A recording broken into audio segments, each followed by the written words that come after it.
So do you Hindi po confirm? Sandali po. Sandali po. Ah? Please, don't speak unless you will be recognized by the chair. Sorry Okay? po. Okay. Now, After the no, no, no. I'm not talking about the case. I am talking about this document that will be the basis for the lease agreement. Ganun ba? Mr. Chair, hindi po tama. Hindi po Sandali lang, tama sandali yun. lang. Ma'am, to the Cruz family, are you familiar with the board, unnumbered board resolution from your corporation? Yung pong unnumbered board resolution, nakita lang po namin yan nung provincial hearing naimbitahan po kami sa provincial hearing nung June 28, 2024. Binigyan po kami ng kopya ng board resolution, Mr. Chair, nung provincial hearing. Doon lang po namin nakita yung lease agreement and board resolution dated October 25, 2019. Okay. So, yung board resolution na hawak ko, October 25, 2019 din. But, eto po because your signature affects in this board resolution. The person, Roberto Cruz, which is your father, tama po ba? Tama po. Teresita Cruz, Yung mother ko po. mother mo, Ronaldo Cruz, Nila Di Guzman, Ako po. Froilan Cruz, and the only person who has no signature is Celine Roque, which you have said that she's now in the U.S. Opo. Oh, so you do, Mr. do Chair, so do you hindi po confirm? Sandali po. Please don't speak unless you will be recognized by the chair. Sorry Okay? po. Okay. Now, do you confirm that indeed this document that you also submitted to this committee from the hearing in the Capitol is authentic? Sino pong notary public po ang nakalitaw? The notary public is attorney is Tablilio.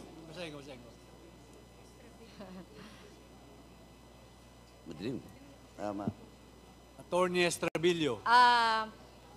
Ano po, may certification na po si Attorney Laila May Estabillo na sinabit po sa amin na hindi po niya ina-acknowledge yung board resolution na yan. At hindi po namin po lagda yung mga nakikita po dun sa board resolution October 25, 2019.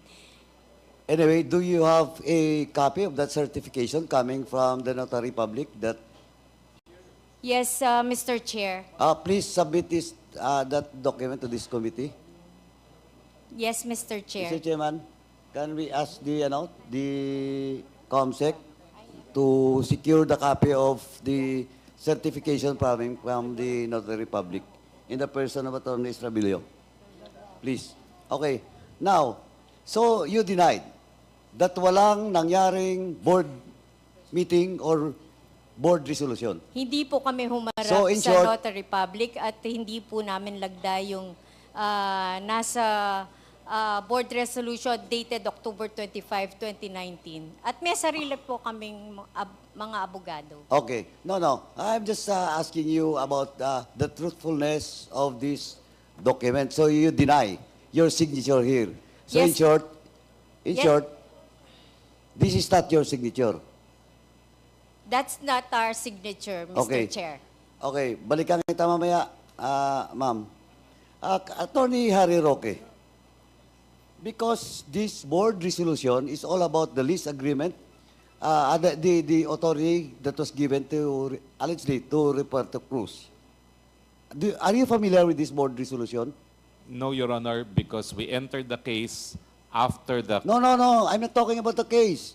I am talking about this document that will be the basis for the lease agreement. Well, I am not familiar with cause precisely. We entered the case after there was already a judgment. No, again, due diligence. You have to check. if indeed, what is the basis for Roberto Cruz to represent the corporation for a lease agreement? Mr. Chair, Yes. our theory in the annulment case is that Whirlwind was not even informed about the existence of the ejectment case. And that is why it was a petition for annulment of judgment based on fraud. We were alleging that it was Roberto Cruz who got the lawyer and kept the fact that there was already a complaint for ejectment from Whirlwind. So they only found out that there was already a judgment against them when there was already a writ of execution issued against them. When was that? Well, we filed the case po in August. So To what? August of 2023. So a few weeks before August was when they found out that there was already a writ of execution. So you started lawyering for Whirlwind when? August po of, August of- 2023. Tama ba 2023? Dahil yun nga po, nag-file kami ng motion to recall writ of execution sa RTC of Angeles po. Okay, now you're familiar now. Yes po, yes po. The background of such case. Okay? Only... Kasi ito, Attorney Harry Roque. Ito kasi, well, in fact, kahit itong board resolution, kaya sinasabi kong fake talaga to, kasi the board resolution was made October 25, 2019. And it is a document that was presented during the hearing sa Kapitolyo. Tama? Tama po? Yes, Mr. Okay. Chair. Now, but the lease contract, Mascareñas, sagutin mo to mamaya. But the lease contract was dated 25 July 2019. Mas nauna po ang lease contract kaysa board resolution. Now, Ms. Materna, I will not ask Attorney Harry Roque because sabi niya nga, August of 2023 lang siya pumasok. Ms. Materna, do you confirm that you are the one that signed this document? Ano, Ms. Mascareñas? Do you confirm? Kung yan po yung pinakita sa akin kanina, yes, ako po. Kinonfirm mo? May I see?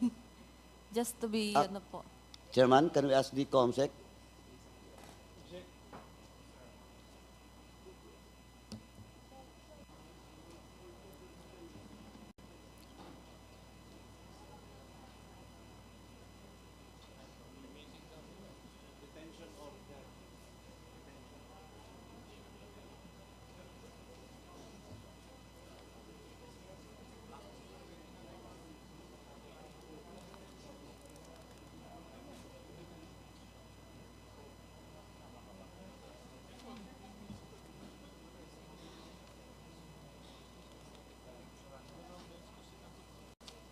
Ako po nagpirma nito. So, ikaw yung pumirma. Yes, Mr. Tama, Chair. or on Opo. behalf of the Whirlwind. Opo. Whirlwind po. Whirlwind. Now, Ms. Materna, you signed it on... Mascareñas po. Sorry. Ms. Mascareñas, you signed it 25th July 2019. Opo. But, kahit sabihin mo pa na ito ay hindi fake, eh nauna pa po yung ano nyo, lease agreement kaysa board resolution. To be honest po, hindi nga po ako masyado aware dyan sa board Eh, resolution. why you sign? Alam mo naman korporasyon yun. And who told you to sign it? Ang kausap ko po si Kasandaong na Mr. naman. Roberto Cruz po. Si Cassandra Ong during the time nandiyan na sa kumpanya? Ano po? Si Cassandra Ong ba during the time nasa kumpanya na? Ang alam ko po, nandyan na siya. Oh, who told you to sign this document? Mr. Cruz po. And Mr. Roberto Cruz po. No, you're representing Whirlwind. Opo. O, sino sa Whirlwind?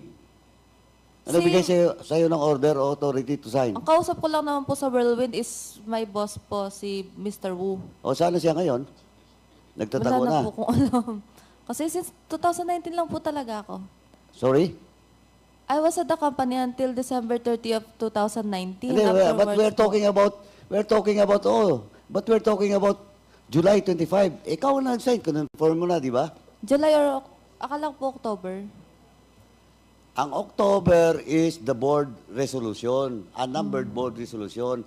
Yung lease agreement o contract is 25th July. Ah, okay po. Oh, sino nagguto sa'yo? Si Mr. Wu po. Oh, si Mr. Kasi Wong. if I'm not mistaken, kasi gusto po nilang i-rent or i-occupy yung place. Hindi, is siya Pilipino? No. O, sana siya It's ngayon? either is Chinese or Taiwanese. Sana siya ngayon? I'm not sure. Kasi po, Mr. Chair, I am not connected with the company until 2019 lang talaga ako. Mr. Chairman, have we invited a certain Mr. Ong? A certain Mr. Wu. Hindi Mr. ba to Wu. Willie Ong? Mr. Wu po. Wu. Ah, Wong. Mr. Wong. Wu. Mr. Wu. Mr. Wo.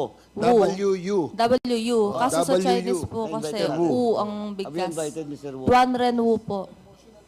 Well, we Yes, invited the incorporators of both Lucky South 99, Whirlwind Corporation, and Jun Yuan Corporation, and Baofu. Yes. Anyway, Ms. Mascareñas, eto nga po, you signed it, but the board reso was October. 2 months after, etong reso sa kontrata. Ang alam ko po, may problema yung unang pinirmahan namin kasi si Mr. Cruz lang po yung nagpirma, which is supposedly, dapat po kasama yung family niya. Eh, ba't pinirmahan mo? Wala po akong idea na meron po silang dispute or problem within the family. Anyway, for now, Mr. Chairman, itigil ko muna yung pagtatanong kay Ms. Mascareñas kasi may kasunod pa to, yung lease agreement na in which pumasok na si Atty. Harry Roque. Yung sub-lease agreement na dalawa.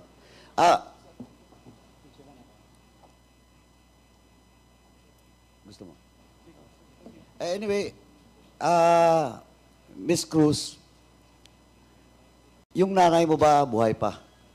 Opo. Why is not present today? Why she's not present? Nahirapan po siya maglakad. The same as Mr. your father. Chair. Yung father mo, Pa, yung tatay mo, ba't wala dito ngayon? hindi po kami nagkikita at wala po kami ng komunikasyon. Wala kayong communication. So Mr. your Chair. mother stays with you,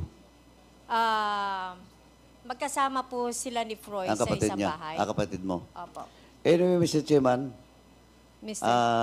for now, yan lang muna. Congressman Gonzales, you are recognized. Thank you, Mr. Chairman. Gusto ko lang itanong, si Mr. Roberto Cruz at yung nanay niyo, ilan po kayong magkakapatid lahat? 5 po kaming magkakapatid. Ilang babae? 2 babae, 3 lalaki. Ngayon, yung anong pangalan nung kung saan ginagawa yung kasalan, yung ano pangalan nun? Yung Grand Palace Royal. Grand Palacio Royal. Sa inyo yun, di ba? Ang property po sa bunsong kapatid po namin, kay Rupert Cruz. Okay.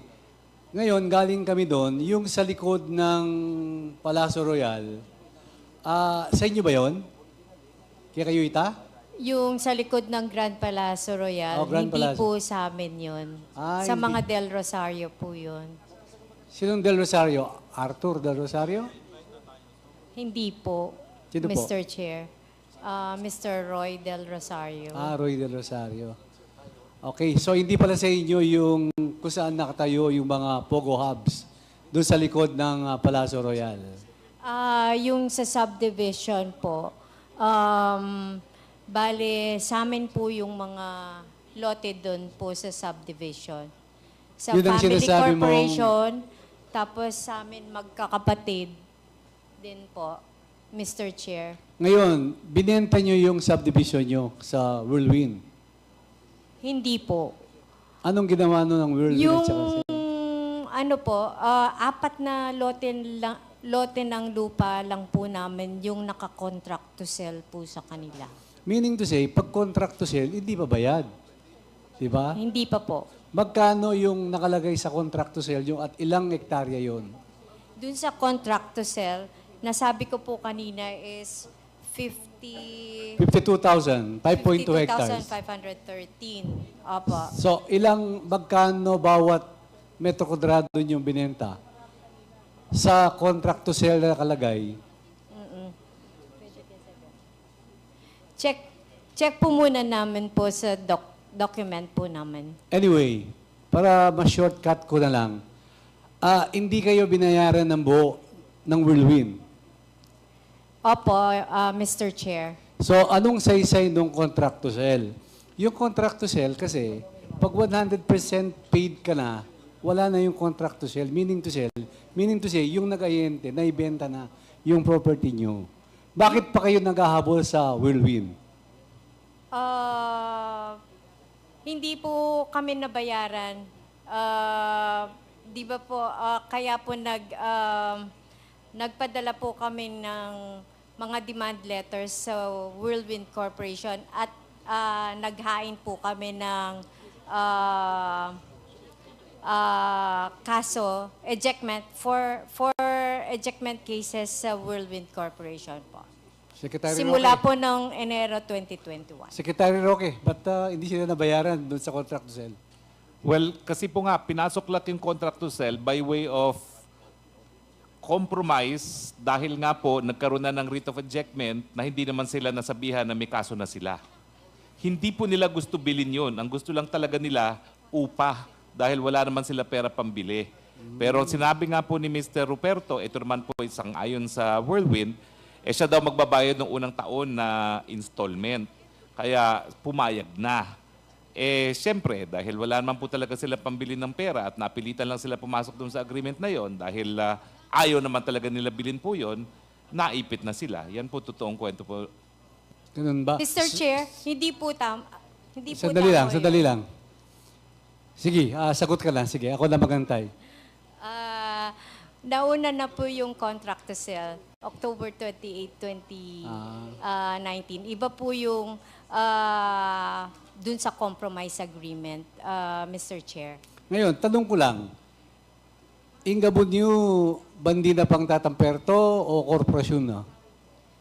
Atin pong parting family Bandi na. corporation, atin pong parting, kaya kami mo pong may kakapatid. Kapampangan pala.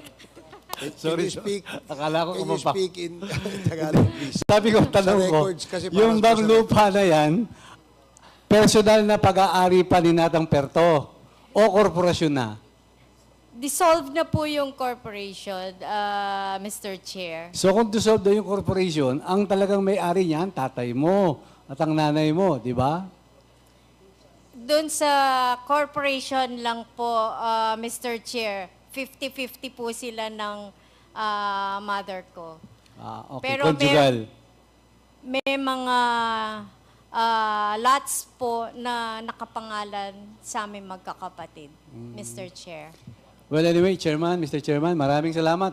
Salamat kaya kayo. At least, kasi kilala ko ang tatay mo. Kilala ko kasi nung panahon na yon, gumagawa pa kayo ng mga, di ba? Mga furnitures Mga po, furnitures. malakas po yung export. Kaya kilala ko ang tatay mo. Ilan taon na tatay mo ngayon? 81 po. 81. Sige. Mr. Chairman, maraming salamat. Salamat kaya kayo. Thank you. Thank you din po, Mr. Thank you, Chair. SDS Gonzales.